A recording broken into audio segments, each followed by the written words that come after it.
What's up, everybody? Nick back with you from Project Central. Sometimes you find yourself in places you haven't been in a very long time. Today, Dragstrip. We're up here at Throwdown in T-Town in Tulsa, Oklahoma, Tulsa Raceway Park. And I haven't been to Dragstrip in like 20 years. And I got an exclusive interview with the track owner today. So let's see what we're in for.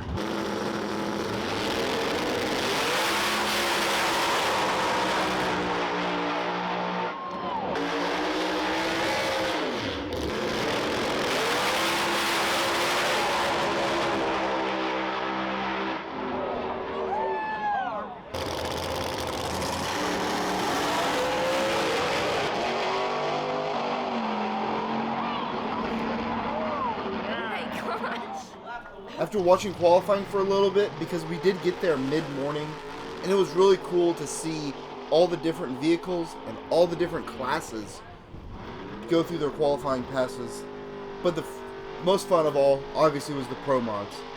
This here is Todd Martin, the track owner, in his new Mustang, trying to make some test passes for his last qualifying round. This car is pretty brand new for Todd, and he qualified 4th the night before in this class. He's just trying to make some better passes here. You can even hear what the announcer has to say about him qualifying. 369 and an 8 for Todd Martin. And that's the first official competition that Mustang has been in. He is now in qualifying spot number 4. He's one of only 4 cars in Pro Mod to be at the 360s. So watch Don in that Mustang, because he has some serious speed.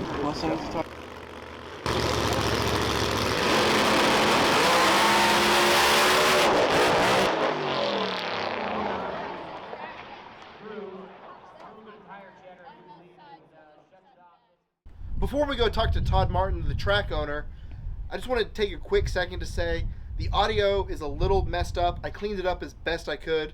We were at a racetrack with Pro Mods making passes, so it's not the best, but if you want to help support the channel, you can go pick up one of our new Speed Isn't Dead shirts. I'll post a link down below, and all proceeds will go into the channel in some form or fashion. But let's get to Todd right now. Sir? So, like I told you earlier, this is my first time to a drag strip in like 20 years. And man, am I having a good time. Glad we drove up. Race car driver? Try to be. Entrepreneur? Try to be. Racetrack owner? Try to be. What I missed? Well, I don't know. I was in the military. That's how I got my first start. I had a great time in there, and I got out, finished my school, and when I was 24, I started my first environmental engineering firm. Yeah. I started racing. Going to the races when I was 9 with a neighbor, David Morris and Steve Hand. Had a little shop out in Mustang, Oklahoma. They're the ones that gave me the bug. Yeah. And they're still like family to me. I talk to them all the time. But you know, this is something. Once you get into it, it's a lifestyle like anything else. You know, if you're a professional golfer, basketball player, you know. Right. To me, when we're professionals, but it's a professional hobby. It's not how I make my living. Right. If I made my living doing this, I'd live in a van down by the river somewhere. But yeah, I'm very blessed. I got a lot of good people that help me out. Got a lot of good staff in the companies that I own that allow me to go and do this. They're all part of my team. You know, they help me get here. They support it. You know, it takes a lot. You know, my family's behind it. So my son raced. My daughter's been here the entire time. So we have been doing this here. This is actually my 26th year racing Pro Mod professionally. Before that, I raced motorcycles. Yeah. And, I saw some video of you on the nitro bike last night. That's actually Mitch Brown. Oh, it's Mitch? So I tuned his bike. Oh, okay. Mitch and I have been friends for like 30 years. So I met my wife when I was racing motorcycles. His dad was one of my sponsors and stuff. So. Pro tip for all the single guys out there, they better go race some bikes, right? You know, the bikes are really cool. They're really different than the cars, of course. I'm blessed blessed that I've been able to understand the cars and the motorcycles. Motorcycles are nitro. This is on alcohol, no supercharged. That one has a clutch. This has a torque converter, but we used to run clutches in them, so we kind of understand that side. That's awesome. So, you know, it's fun. You know, the racetrack is 60 years old this year. I can remember here coming when I was like 8 or 9 years old, walking through here and seeing old Tom Hoover, seeing John Force and all the John Collins, and don't know how the paths ever happened in life, but coming up from a 9, 10-year-old, watching those guys and somehow end up owning the place one day. It's been an amazing journey. It's been a blessed journey. Absolutely. You were talking about all the people around you that help with the racetrack and stuff.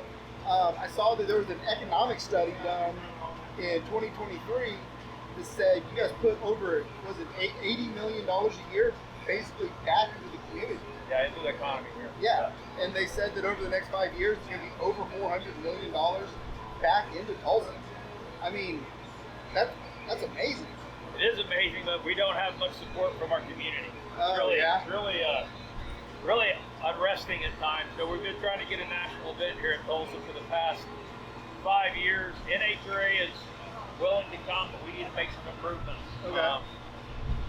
We need about $3 million to do that. We'd like for the state to help us. I don't think it's right for the state to make that kind of money on us and not chime in a little bit. If we brought the NHRA here and add another $25 million a year with the economy, they're willing to come here for 5 years. That's another, $125 million that we could add to Tulsa. We just need $3 million. I mean, that's totally fair in my opinion.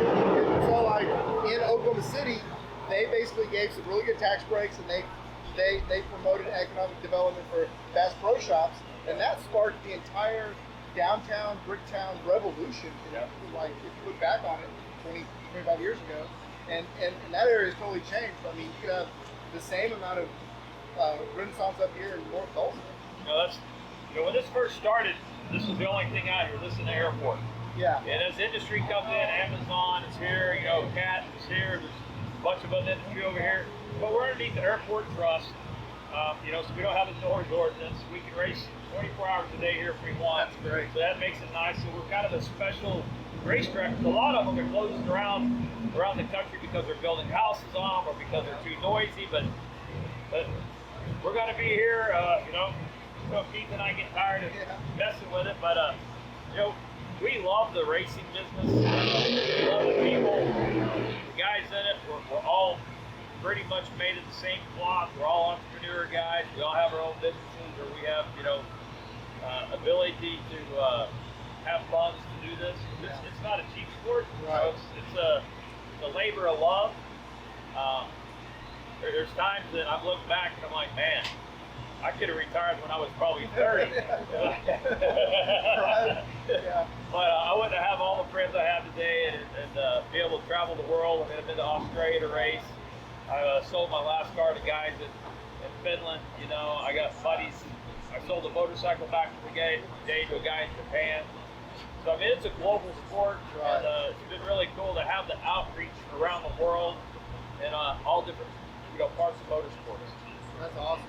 So, make sure my wife's not around. Okay, before I ask this. So, someone like me, I've loved cars my entire life. My stepdad was into muscle cars, but we lived way out in the country. We weren't close to a track, and he wasn't a drag racer. He was just a hot rod guy.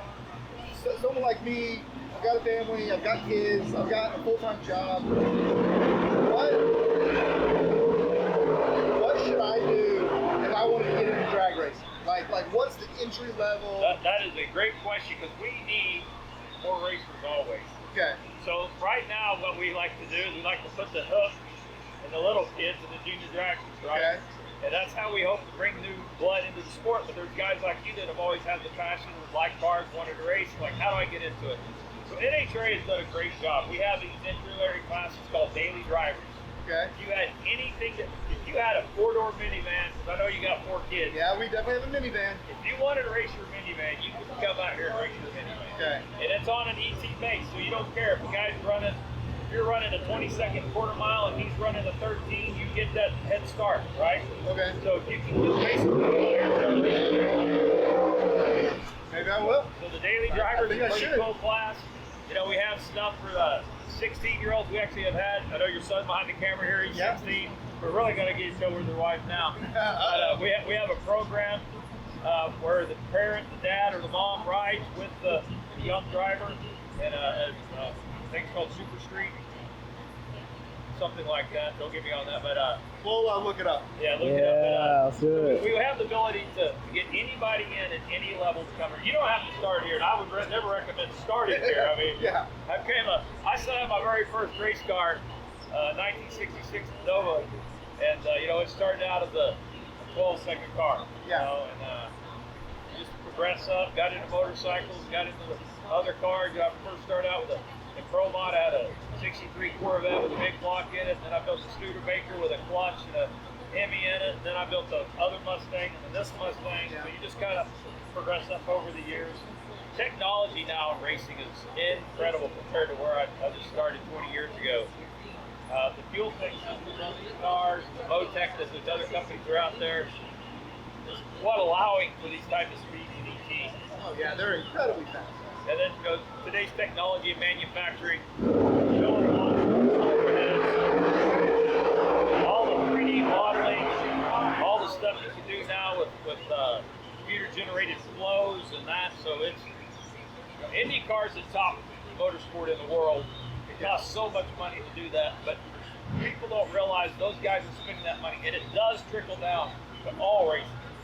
Drag racing, road racing, SCCA, motorcycles, a bit of that technology trickles all the way down, even motocross, all the way down. I can tell you, I've seen guys that have learned about their shocks and their suspension systems from the Formula One car. Really? That's interesting. But it's a family event. You know, we put on 2 of these races a year, thanks to Osage Casino. We charge a $25 parking. Yep. You brought how many? 6 today, right? Yep. You and your wife, 4 kids, $25. That's You great. can't even go through the drive-through and feed them for $45. No, right? not anymore. So we do that to help bring new spectators out and give somebody a value for their day. Yeah. We know that if a family has $100 that they can disposable income that they want to spend that weekend, if we charge each one of those people a $20 ticket, they had 6 of y'all can't even come, right? Right. People can't come. So we rather get you in there for $25 and leave you $75. Buy a t-shirt for the kids, get some food, get some drinks, enjoy the day, go around, see the races. So I think it's one of the best values in drag racing. Oh yeah, I mean, like if you go to a 2-hour movie that probably sucks now, you're gonna spend $50-$60 on tickets, $60-$70 on concessions, and the movie probably sucks. And you're like, Exactly. you This is can be way here better. all day. This is way better. Last question. I know, like, this is a big Pro Mod event, but I know something else has been really popular coming up recently is the Dragstrip. I saw on the calendar you got one this year, right? Yeah, we have several of them. Like I said before, I have a really great staff, and I have systems in place of what I want to happen. That's how I can do all these things and not have to worry about them as intensely as I used to. So I used to do the schedule total. I haven't done the schedule in the last 2 years. Awesome. But I read the contracts and stuff, and I'm kind of aware of some of the races that we have here. But I know that we have the No Prep Kings coming up, or something similar to that. Oh no, Armageddon. Armageddon's in. Way better than No Prep Kings, roll call the standards, because that started here, right? And I know that we had a slick race. We do the drag and drive stuff. We've had start and stop of I forget the name. Colorado Rocky Drag Week. Yeah. We've had that here several times. We've had Drag Week here several times. Those are great shows. Those guys are different type of gladiators than us. They are. It's wild. Yeah. Watching the videos of the guys, changing the transmission on the side of the road and, rebuilding a motor on a park bench. It's just like... Yeah, we're kind of the sniper guys that get into it and leave. They're kind of like, let's just throw all the bombs out on the go. Those guys travel across the country it's bizarre. It looks like they so spend much a lot. fun, huh? It does look like fun. You know, Stephanie in my office, she's a photographer and she does the drives. She does the Colorado one. She always comes in and says, "This is when it is. I need off." I'm like, absolutely, you go do your thing. That's awesome. So it takes all types to make all these different motorsports happening. The main thing is, you know, get involved. Always guys that need improvement. You know, go and learn that. Start out that way. I mean, we got guys that just come and cook for us that are local guys. I mean, if they're not here, I got to do that. So I mean, there's always a place for somebody on a team. So if you want, you know, telling these guys out here if they want to get involved in motorsports, it's not just driving and buying stuff. Yeah. There's a whole different, many different levels that you can help. I'll talk to you about that. I'll talk about that. I could definitely come and cook for a little bit and hang out. That'd be fun. Oh yeah. Well, I mean, thanks for your time. I know you're trying to make some fast passes today, and we're gonna get some video of it. Let you guys get the car checked out. Yeah, it's a new car. So like I said, I sold my last one. I had 11 years. I sold it to some guys over in Finland. They came here, put them in it. The guy's a great driver. He won a race. He goes back to Finland. He's like, I think he's won everything. There was a win last year. They're getting ready to do their season. That's the way to do it. Yeah, and you know, it's so this car is a lot different. What you sit in it, what you see out of it, my other car.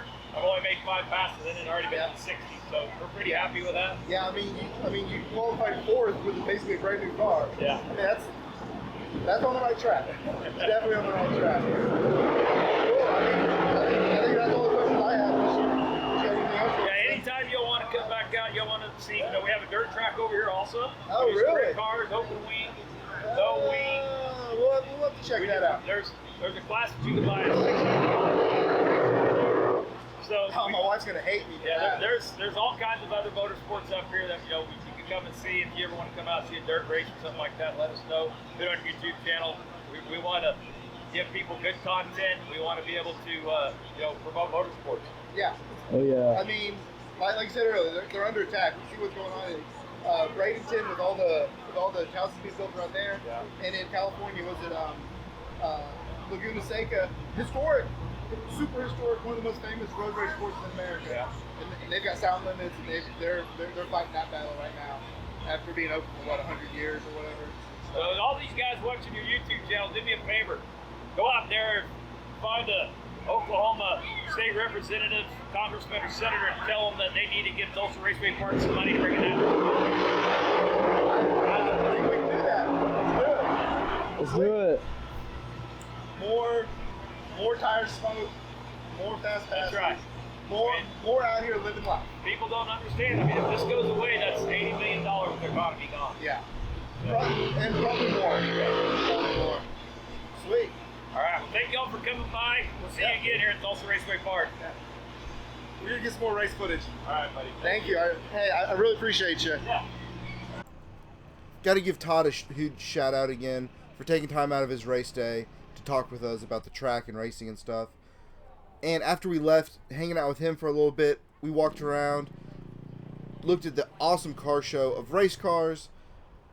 This one right here is one of my favorites. This old, I think it's in the Gasser class, but the Alcatraz hot rod, super sweet.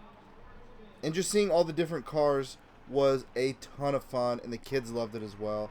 Everyone seemed super nice, and there was plenty of food and different merch trailers, and you can just see how big of an event this is.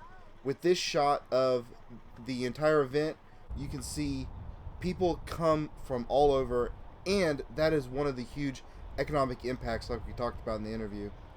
Well, it was getting pretty close to 4 o'clock, and the main event was kicking off with the national anthem. For the land of the free and the home of the brave.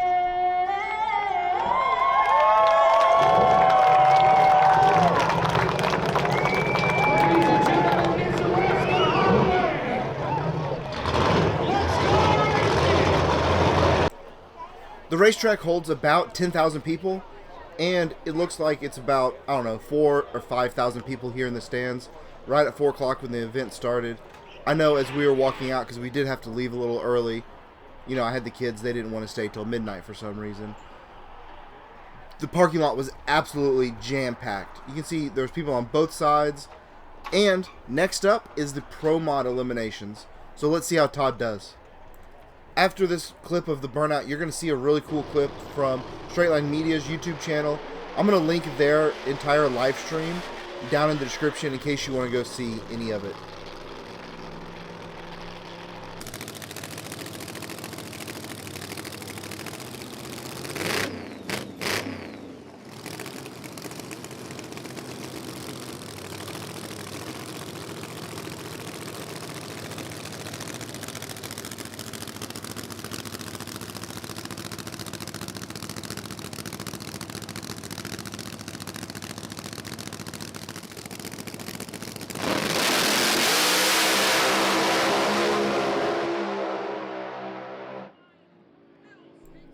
Unfortunately, he got beat by about 0.13 of a second in this first round, but there is an elimination bracket he's going to run in later.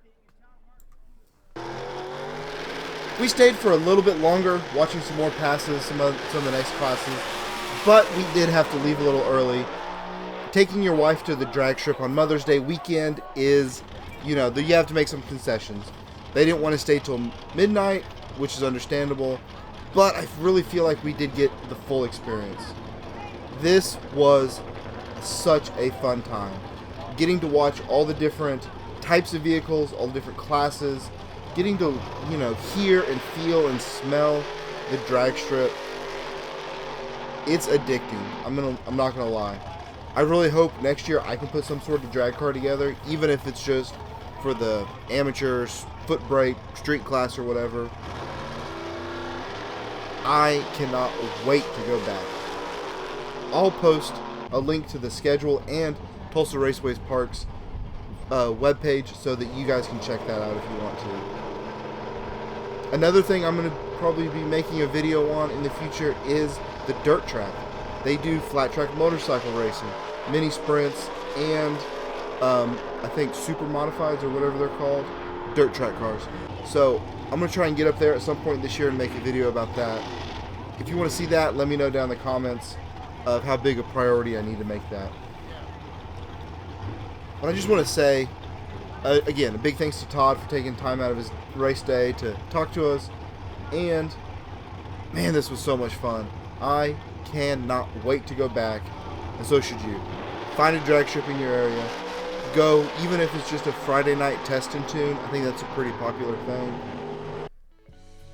Go find something cool to do and get out there and live life, because it was so much fun getting out there on a Saturday with the wife and kids and a bunch of new friends